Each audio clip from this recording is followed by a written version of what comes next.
I was always interested in the idea of working in the space where mission and money meet.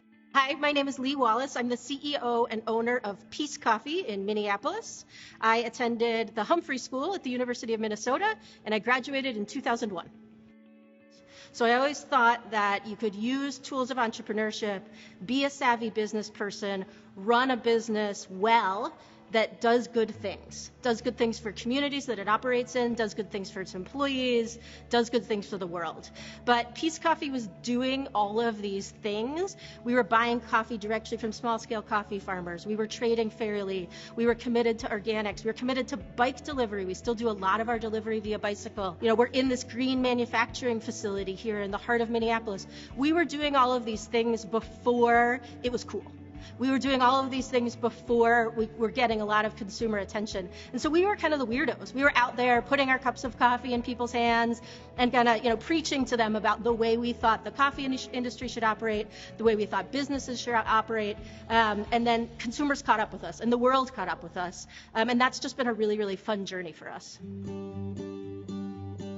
We were fortunate enough that we had invested to be positioned to grow in all the areas where the pandemic shifted shopping patterns. Behind me, you'll see a 140 kilo roasting machine. And we were fortunate enough to have invested in that and some new packaging equipment in early 2020. And what we saw was this huge shift. So all of a sudden, people are not buying our 5-pound bags, they're buying these 12-ounce bags. And luckily enough, we'd invested in increased roasting capacity, increased packaging capacity, and so we were able to accommodate that shift in consumer preference. What ended up happening after a couple of pretty uncertain months was we realized where we need to double down, where we need to put all of our focus, and we ended up growing 25% in 2020, even though we'd lost 25% of our business.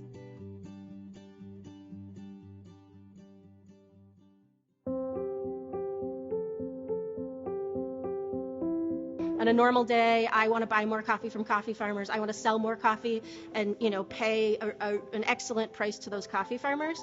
And I also love employing people. I feel like it's a real privilege. I just, wanted to show up for my employees. And it turns out when you show up for them, they show up for you. The reason why it's so interesting to work in coffee is because after oil, it's the second most traded commodity in the world. So it's a space where there's a lot of opportunity for impact. The first time I went on a coffee buying trip to Guatemala, we went up to the top of the mountain where the co-op offices were located, and their big news was, we got electricity up here.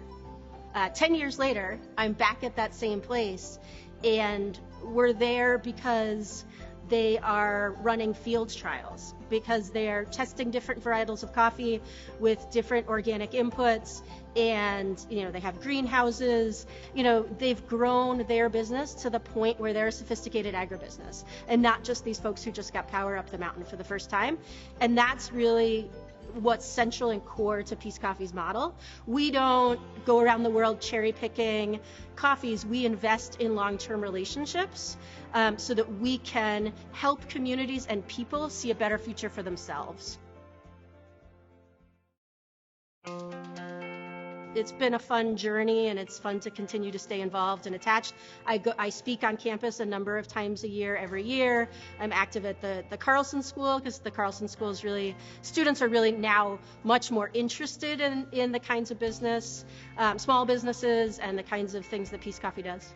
In a lot of ways, I feel lucky that I graduated from the Humphrey School, because the school is really focused on leadership and leadership for good. And that's very much what I do here at Peace Coffee, and how I think about the business is, we want to be a civic institution. A lot of people don't think about businesses that way, but I think everybody should think about businesses that way. So we want to create good jobs here in the city of Minneapolis. We want to think about how we can advocate for policies that make the world a better place. We want to be a role model. We want people to look at us and look at our business and think, hey, I bet I could do that.